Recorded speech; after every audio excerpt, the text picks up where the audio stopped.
Welcome to the manufacturing processes.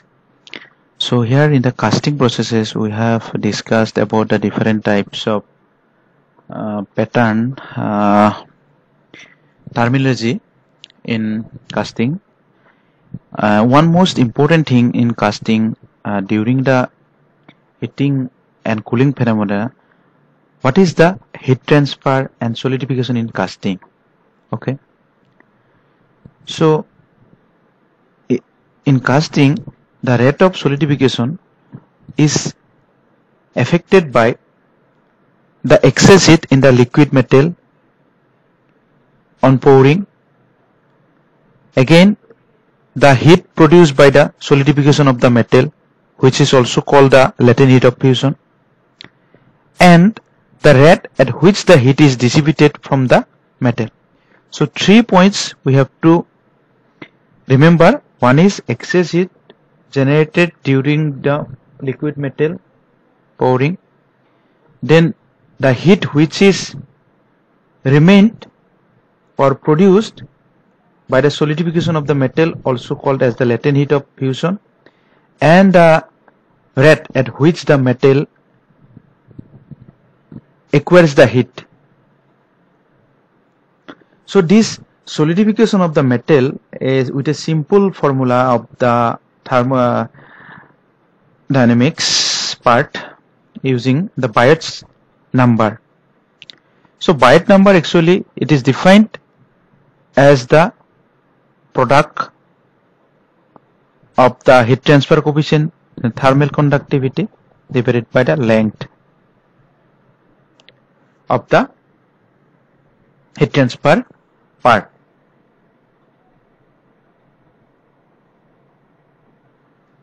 So this one Bi equal to Hk by L. So H is the heat transfer coefficient between the metal and the mold. K by L is the actually thermal conductance of the casting, and K can be calculated from the thermal conductivity of the liquid metal, and L is the length of the casting in the direction of the heat flow. So from this equation you can predict that when your Biot number is large, then your heat transfer coefficient will be also more, because if H is more, Bi will be more. That means heat will be carried to the mold from the metal very quickly, but it will take a long time to reach the mold wall from the center of the casting, which result with a drop of temperature gradient in the casting and only a small temperature difference between the interfaces. So this is one of the important cases. So when Biot number is then heat is transferred quickly from the metal to the mold. Again, when the Biot number is small, that means heat transfer rate from the edge of the casting is faster than the heat transfer from the metal to the mold. So this one is one of the important thing. So when the heat transfer coefficient is lost, that means Biot number is small, then the heat will be transferred quickly from the casting mold to the casting, but it will be result in a large temperature difference through the interface.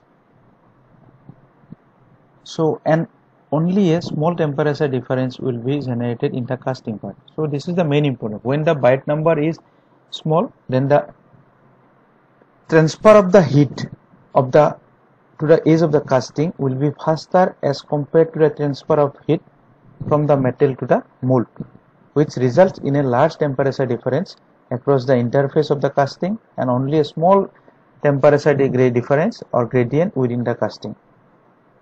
So this is the main things. When the Biot number is large, it will be transferred quickly from the metal to the mold, but from the mold wall it will take long time to reach the center of the casting, which results a significant temperature gradient in the casting and small temperature difference in the interface. But when the bite number is small, the transfer of heat to the edge of the casting is faster as compared to transfer of heat from the metal to the mold, which result a large temperature difference or gradient across the interfaces and the very small temperature gradient through the casting. So one more case is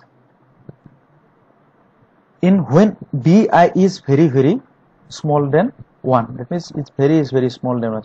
So what we can consider cooling and solidification separately. We can consider cooling and solidification separately.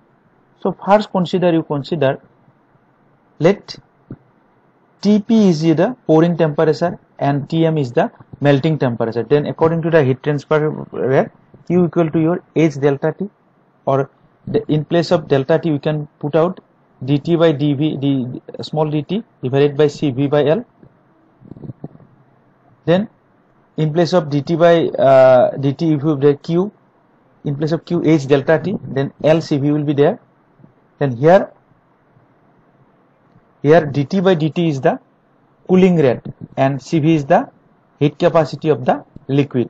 So the total time taken for the casting to reach melting temperature is given by Tc equal to LCV divided by H ln Tw minus Tm. Tw is the mold wall temperature and Tm is the melting time, Tp is the pouring temperature. Then solidification time also we can find out using the formula Q equal to H, and here Q equal to V delta H. In case here if you see V delta H, here H delta T, Q equal to H delta T. Now here if you see H delta T, then Q you can express Q equal to V delta HF. So V equal to we can express H delta T divided by delta HF. So from here Q equal to H delta T.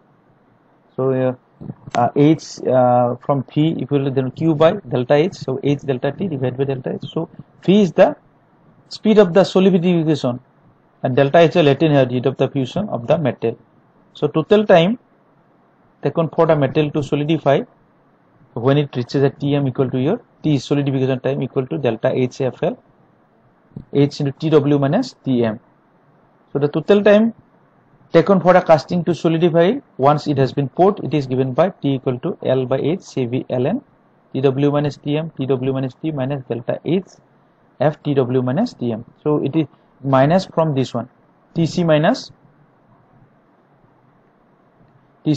Ts. So we can take common L by H, you can common take this one, then we will get the total time taken once it is to solidify once the metal has been poured.